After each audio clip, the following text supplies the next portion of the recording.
नमस्कार दोस्तों। आज मेरा ये वीडियो स्पेशली निर्भर भारत के ऊपर मैं ये बना रहा हूँ और जो मेरी जानकारी है, जो मेरा एनालिसिस है आत्मनिर्भर भारत, उसको मैं इस वीडियो में रखूँगा और उम्मीद करता हूँ कि आप लोग इस वीडियो को पूरा सुनेंगे और इसके ऊपर अपने कमेंट्स ज़रूर डालेंगे। दोस्तों, आत्मनिर्भर भारत का मतलब क्या है? हम जब आत्मनिर्भर भारत शब्द बोलते हैं तो एक हमें अंदर से बहुत खुशी महसूस होती है और जो हमारा सर है वो सर एकदम ऊपर उठ जाता है और एक अंदर से जो एक कॉन्फिडेंस आता है आत्मनिर्भर भारत शब्द सुन के। अब आत्मनिर्भर भारत बनने के लिए ज़रूरी है कि हम सब चीज़ें अपने आप पे किसी के ऊपर डिपेंडेंट ना हो और उसके लिए जो है हमारे देश में माननीय प्रधानमंत्री श्री नरेंद्र मोदी जी की जो सरकार थी 2014 में बनी, तो इन्होंने जो मेक इन इंडिया का एक आइडिया लाए, वो उसकी शुरू में स्टार्टिंग में बहुत सारे लोगों ने मजाक उड़ाए, लेकिन मैं सत्य बोल रहा हूँ कि मुझे लगता था कि ये बहुत सच। और रूस के राष्ट्रपति व्लादिमीर पुतिन जी ने भी इसकी बहुत प्रशंसा की। दोस्तों, हमारे देश में सबसे ज़्यादा परचेज खरीदारी की जाती है डिफेंस के इक्विपमेंट्स, चाहे वो डिफेंस के एमनीशन हो, आर्म्स एमनीशन हो, जहाज हो, जहाज के इंजन्स हों, शिप हो, शिप की रिक्वायरमेंट्स इक्विपमेंट्स, जो उसके पार्ट्स हैं, ये सब हम टोटली डिपेंड थे दूसरे देशों पे। रसिया से कुछ लेते थे, कुछ फ्रांस से लेते थे और कुछ अमेरिका से लेते थे, कुछ जर्मनी से भी हमने कभी कभी कुछ इक्विपमेंट खरीदे। और वहीं जैसे इलेक्ट्रॉनिक्स इक्विपमेंट्स के लिए हम टोटली जो है जापान के ऊपर और साउथ कोरिया के ऊपर डिपेंड हैं। और वहीं कुछ समय पहले आपने देखा होगा कि अगर सस्ते मोबाइल्स के लिए हम और सस्ती खिलौने के मार्केट हो, चाहे कुछ के लिए हम चाइना के ऊपर डिपेंड हो। धीरे धीरे हम अभी जैसे खिलौने वाली जो मार्केट है उससे हम धीरे धीरे निकल आए हैं अब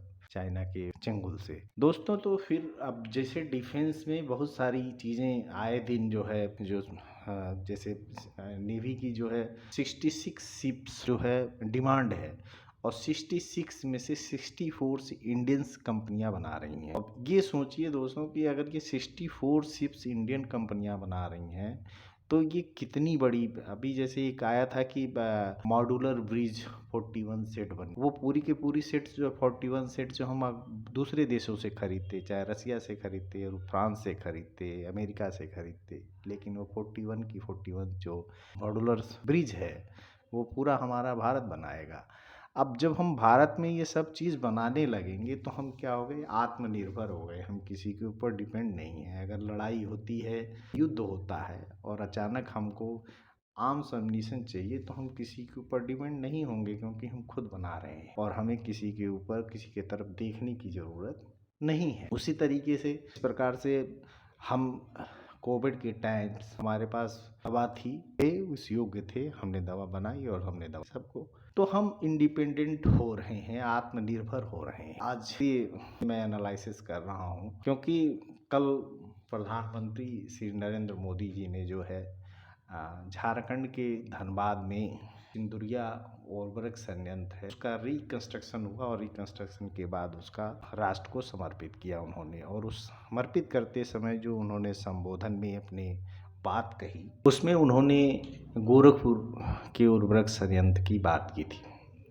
दोस्तों, मुझे याद है कि हमारे जो गोरखपुर के सांसद हैं और अभी उत्तर प्रदेश के जो वर्तमान में मुख्यमंत्री हैं योगी आदित्यनाथ जी महाराज, जब 1998 में मेंबर ऑफ पार्लियामेंट गोरखपुर से चुने गए थे वो, तो उन्होंने ये वक्तव्य पार्लियामेंट में दिया था कि वो उस समय के जो उर्वरक मंत्री थे, रसायन मंत्री थे, स्वर्गीय सुरजीत सिंह बरनाला जी, वो मिले थे और उन्होंने की जो डिमांड थी कि कम एज होने के कारण हल्के में लिया और वो बात को उन्होंने साइड कर दिया। दोस्तों, तो गोरखपुर का जो संयंत्र है, उर्वरक संयंत्र, 2 साल हो गए वो चालू हुए। मैंने वहाँ की जो फिजिकल वहाँ जाके मैंने देखा हुआ है। जब संयंत्र चल रहा था पहले रौनक थी, संयंत्र बंद हो गया तब क्या कंडीशन थी कि लोग मजबूर हुए और वहाँ से पलायन हुए दूसरे जगह जाके मजदूरी करने के लिए। और आज आप वहाँ जाइए, रात के समय चिमनियों से जब धुएं निकलते हैं और स्ट्रीट लाइट्स जलती हैं, वो देख के, वो रौनक देख के मन खुश हो जाता है। और वहाँ के लोगों के जो चेहरे के ऊपर जो खुशी महसूस होती है कि एक आत्मनिर्भर देश हो, तो लोगों के चेहरे पे कैसा भाव होता है।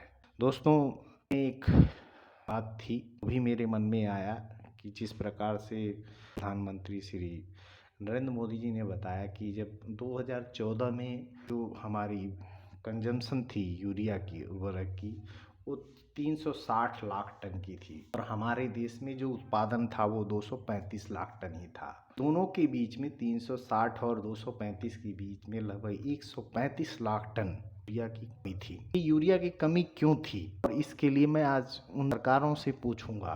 5 संयंत्रों को बंद किया, उनके दिमाग में कभी ये नहीं आया इन संयंत्रों को बंद कर रहा हूँ तो जो ये कमी है 135 लाख टन यूरिया, ये हम कहाँ से लाएंगे? ये किसान इसके लिए क्या करेंगे? इसके लिए भी हमारे देश की जो पैसे थे, 1,35,000 टन यूरिया हम दूसरे देशों से मंगाते थे। पैसा बाहर जाता था, हमारे देश की जो आर्थिक स्थिति थी वो और धीरे धीरे खराब होती थी चीज़ें। अब देखिए, गोरखपुर संयंत्र शुरू हुआ, बरौनी संयंत्र शुरू हो गया और अब ये जो धनबाद का शुरू हो गया।